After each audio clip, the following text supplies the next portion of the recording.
આમોદમાં ભાદરવા સુદ દસમના ગણેશજીની શોભાયાત્રા નીકળશે. ગણેશ વિસર્જન રૂટ ઉપર પોલીસની ફ્લેગ માર્ચ યોજાઈ. આમોદમાં ગજાનન ગણપતિ દાદા 7 દિવસનું આતિથ્ય માણ્યા બાદ 13મી સપ્ટેમ્બરને શુક્રવારના રોજ 31થી વધુ ગણપતિ દાદાની શોભાયાત્રા યોજાશે. જે બાબતે આમોદ પાલિકા તંત્ર દ્વારા મોટા તળાવ ખાતે તરાપા, મોટી ક્રેન, લાઇટિંગની વ્યવસ્થા કરવામાં આવી છે. તેમજ ગણેશ વિસર્જન રૂટ ઉપર રસ્તાનું રીકાર્પેટિંગ કરી ખાડાઓનું પૂરણ કરવામાં આવ્યું છે. નળતરરૂપ છાપરા પણ દૂર કરવામાં આવ્યા છે. તેમજ બાવળ કટિંગ સહિત સાફ સફાઈ પણ પૂર્ણ કરી દેવામાં આવી છે. આ ઉપરાંત ગણેશજીની વિસર્જન યાત્રા અંગે વહીવટી તંત્ર પણ સજ્જ બન્યું છે.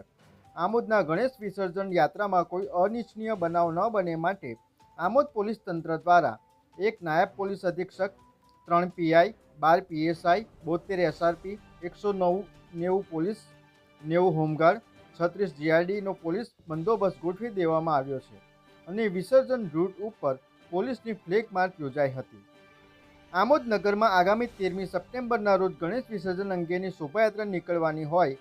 ગણેશજીની શોભાયાત્રામાં કોઈ અગવડ ન પડે માટે લોકોની સલામતી માટે ભરૂચ જિલ્લા અધિક કલેક્ટર દ્વારા જંબુસરથી ભરૂચ જતા તેમજ ભરૂચથી જંબુસર જતા વાહનોના રૂટ ડાયવર્ટ અંગે જાહેરનામું બહાર પાડવામાં આવ્યું હતું. જેમાં બપોરે 3 થી રાતના 7 વાગ્યા સુધી વાહનો માટે ડાયવર્ઝન આપવામાં આવ્યું છે. ભરૂચ જતા વાહનોને સમા 3 રસ્તાથી સરભણથી પાલેસ જઈ નેશનલ હાઈવે ઉપર જઈ શકાશે. જ્યારે ભરૂચથી જંબુસર જતા વાહનો દયાદરા, નબીપુર, પાલેસ થઈ સરભણ તરફ જવાનું રહેશે. VMP news, think positive.